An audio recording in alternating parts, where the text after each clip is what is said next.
Hello बच्चों, आप सभी कैसे हैं। आशा करता हूं कि आप सभी स्वस्थ होंगे। बच्चों, आज इस वीडियो में हम लेकर आए कि आरआरबी ने ग्रुप डी के लिए बम्पर वैकेंसीज निकाली हैं, जिसके ऑनलाइन एप्लीकेशन कब से शुरू होंगे, लास्ट डेट कब रहेगा, कितना आपको एप्लीकेशन फीस देना है, टोटल पदों की संख्या कितना है, ये सारा कुछ इस वीडियो में डिस्कस करेंगे।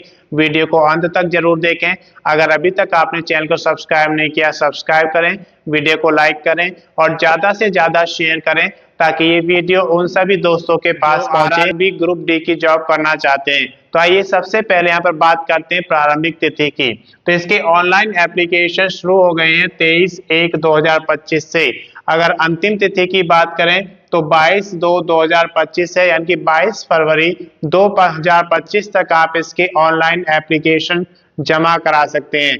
और एप्लीकेशन फीस की अगर बात करें तो यहाँ पर 24/2/2025 तक आप जमा करा सकते हैं। किस कैटेगरी में कितनी फीस जमा करानी है, जनरल कैटेगरी, ओबीसी या ईडब्ल्यूएस। अगर आप अनरिजर्व यानी कि सामान्य जाति, OBC other backward caste, EWS economically weak section के अंतर्गत आते हैं तो आपको इसके लिए 500 रुपये एप्लीकेशन फीस देना होगा। अगर आप शेड्यूल कास्ट, शेड्यूल ट्राइब्स या फिर आप फिजिकल हैंडीकैप्स हैं या फिर किसी भी कैटेगरी की महिला कैंडिडेट्स हैं तो आपको यहाँ पर 250 रुपये एप्लीकेशन फीस देना होगा। एप्लीकेशन फीस आप कैसे जमा करा सकते हैं? अगर आप यूपीआई के थ्रू करा सकते हैं, अगर आप डेबिट कार्ड यूज करते हैं तो डेबिट कार्ड से करा सकते हैं, अगर आप क्रेडिट कार्ड यूज करते हैं तो क्रेडिट कार्ड से इसका ऑनलाइन एप्लीकेशन फीस जमा करा सकते हैं, या फिर नेट बैंकिंग के थ्रू भी इसका ऑनलाइन एप्लीकेशन फीस जमा करा सकते हैं। आयु की बात करते हैं तो यहाँ पर 1/1/2025 यानी कि 1 जनवरी 2025 को कैलकुलेट की जाएगी। आपकी आयु 18 वर्ष से 36 वर्ष तक होनी चाहिए, कम से कम 18 वर्ष और ज्यादा से ज्यादा 36 वर्ष होनी चाहिए। अगर आप रिजर्व कैटेगरी में आते हैं तो आपको आरआरबी ग्रुप डी नियम के अनुसार यहाँ पर छूट दी जाएगी। योग्यता यहाँ पर 10th पास मांगा गया है, यानी कि किसी भी रिकॉग्नाइज्ड बोर्ड से अगर आपने 10th या फिर मैट्रिक पास किया हुआ है तो आप इसके लिए एलिजिबल हैं, आप इसका फॉर्म फिल कर सकते हैं। पीईटी फिजिकली इफिशिएंसी टेस्ट की अगर बात करें तो पुरुषों के लिए 1 किलोमीटर रेस यहाँ पे मांगा गया है 4 मिनट 15 सेकंड में, और महिलाओं के लिए 1 किलोमीटर 5 मिनट 40 सेकंड में मांगा गया है। इसके बाद कुल पदों की अगर बात करते हैं तो यहाँ पर आप देख सकते हैं 32,438 पदों पर यहाँ पर वैकेंसी निकाली गई है, जो कि ऑल ओवर इंडिया के लिए ग्रुप डी की वैकेंसी है रेलवे के अंतर्गत। इसमें आपको किस जोन में कितनी वैकेंसी है यहाँ पर देख सकते हैं।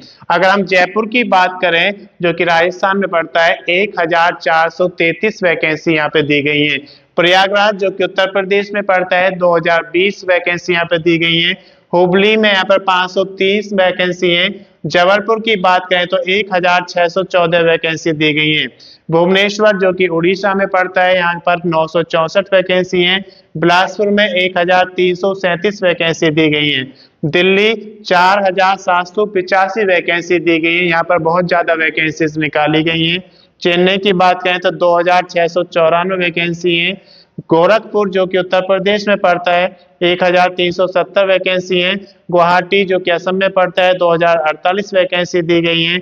कोलकाता जो कि पश्चिम बंगाल में है 2,861 वैकेंसी है। मुंबई जो कि महाराष्ट्र में है 7,916 वैकेंसी दी गई है, जो कि सबसे ज्यादा वैकेंसी है इस वैकेंसी ग्रुप में। अगर हाजीपुर की बात करते हैं तो 1,251 वैकेंसी है और सिकंदराबाद में 1,642 वैकेंसी दी गई हैं। तो ये जोन के हिसाब से आपको वैकेंसीज दिखाई गई हैं कि किस जोन में कितनी वैकेंसी है, तो आप अपने अकॉर्डिंग जोन को चूज कर सकते हैं और उसमें फॉर्म फिल कर सकते हैं। अब इसके बाद हम बात करते हैं डॉक्यूमेंट्स की। तो जब भी डॉक्यूमेंट्स की अगर बात आती है तो जब आप ऑनलाइन एप्लीकेशन फॉर्म फिल करते हैं तो उस समय आपको कुछ डॉक्यूमेंट्स अपलोड करने होते हैं। कौन कौन से डॉक्यूमेंट्स अपलोड करने होते हैं? आपको एलिजिबिलिटी में आपके क्वालिफिकेशन के डॉक्यूमेंट्स आते हैं, जैसा कि यहाँ पर 10th या फिर आपके पास मैट्रिक का सर्टिफिकेट होना चाहिए। उसके बाद आपके पास आईडी प्रूफ, एक वैलिड आईडी प्रूफ होना चाहिए, उसकी स्कैन कॉपी आपको रखना है।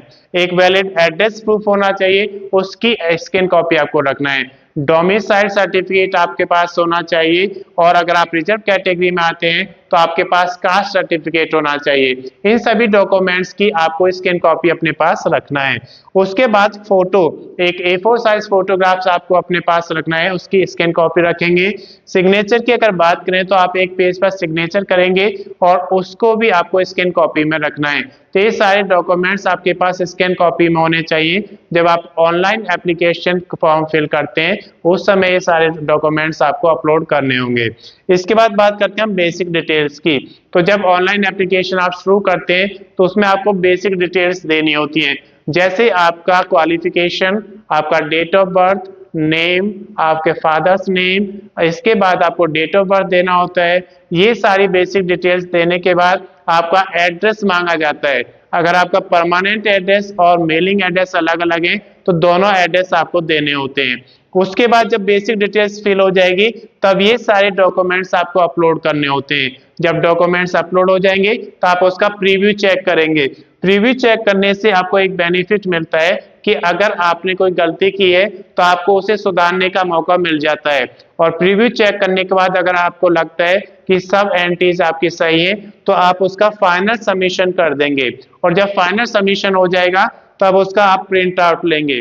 प्रिंट आउट से आपके पास एक रिकॉर्ड रहता है कि इस भर्ती में कौन कौन से डॉक्यूमेंट्स आपने अपलोड किए, कौन कौन से डॉक्यूमेंट्स आपको इस भर्ती में आगे जरूरत पड़ेगी, तो सारा कुछ उस प्रिंट आउट में आपके पास रिकॉर्ड रहता है।